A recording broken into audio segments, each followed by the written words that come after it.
देवऋषि नारद जी जो हर समय भगवान विष्णु की साधना में लगे रहते हैं और उनके मुख से हर वक्त नारायण नारायण का जाप निकलता ही रहता है। नारद जी को एक दिन अपनी भक्ति पर बड़ा ही घमंड हो गया। उन्होंने भगवान विष्णु नारायण से एक दिन निवेदन किया कि हे प्रभु, इस संसार में मेरे जैसा कोई भक्त नहीं होगा आपका। इस बात पर भगवान नारायण ने कहा कि ऐसा नहीं है देवऋषि नारद, आपसे भी कोई बड़ा भक्त है मेरा जो धरती लोक पे रहता है और उसका नाम बिरजू है। नारद जी को इस बात पर बहुत गुस्सा आया। वे सोचने लगे कि ऐसा कैसे हो सकता है, इसका ज़रूर पता लगाना पड़ेगा। और वे स्वयं धरती लोक में जाकर इस बात का पता लगाने के लिए मन बना लिए। जब नारद जी धरती लोक में जाकर देखा तो आश्चर्यचकित रह गए। बिरजू एक साधारण सा किसान था जो सुबह जल्दी उठता और बिना नहाए धोए बासी मुँह ही 9-10 बार नारायण नारायण का जाप करता और फिर अपने बैलों को लेकर खेत चला जाता। खेत में हल चलाते चलाते मन करता तो नारायण का एकाएक भजन गुनगुना लेता।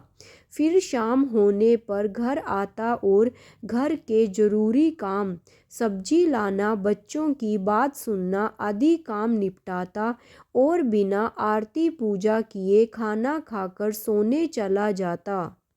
सोने से पहले एक बार नारायण का नाम अवश्य ले लेता।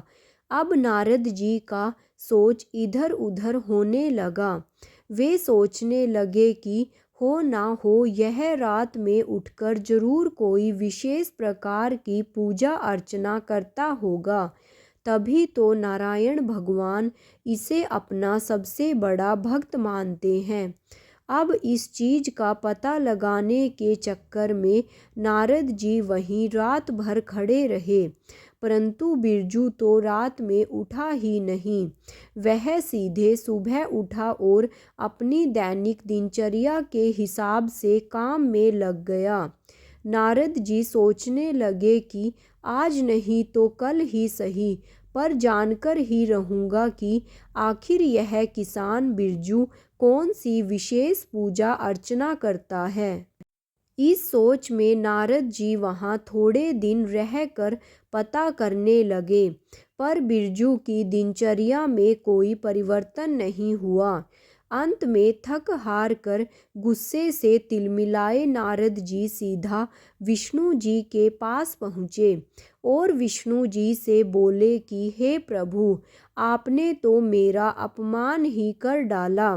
कहाँ वह अनपढ़ किसान जो नहाता तक नहीं है, बासी मुख से आपका नाम लेता है और आपकी पूजा अर्चना भी नहीं करता, उसे आप अपना सबसे बड़ा भक्त कहते हैं। यह तो बहुत बड़ा अन्याय है प्रभु।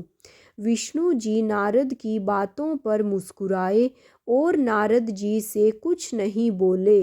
कुछ दिन बाद विष्णु जी ने नारद जी को एक बड़ा सा कटोरा दिया जो पूरा तेल से भरा हुआ था और नारद जी से बोले कि इस कटोरे से एक भी बूंद तेल को गिराए बिना पूरे ब्रह्मांड का एक चक्कर लगाकर आओ और ध्यान रहे कि तेल की एक भी बूंद नहीं गिरनी चाहिए।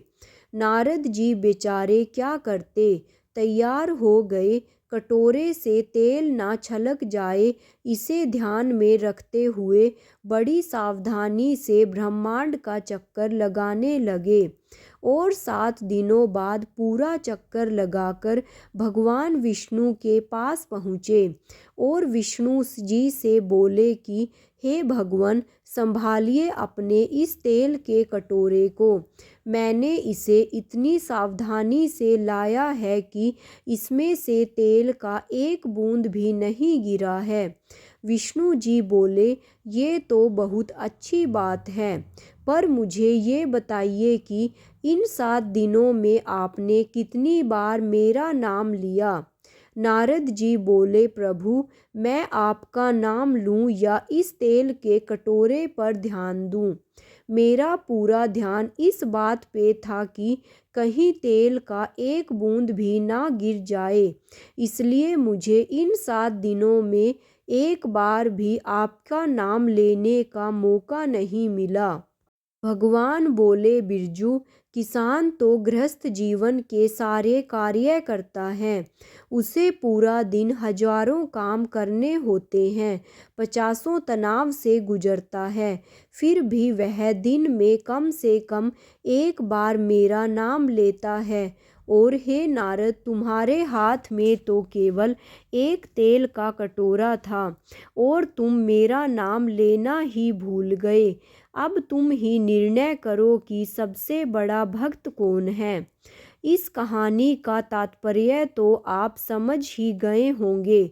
ठीक इसी प्रकार यही हाल हमारे जीवन में भी है। हजारों मुश्किलों को झेलते भी जो अपने लक्ष्य पे डटा रहता है, उससे बड़ा कौन हो सकता है।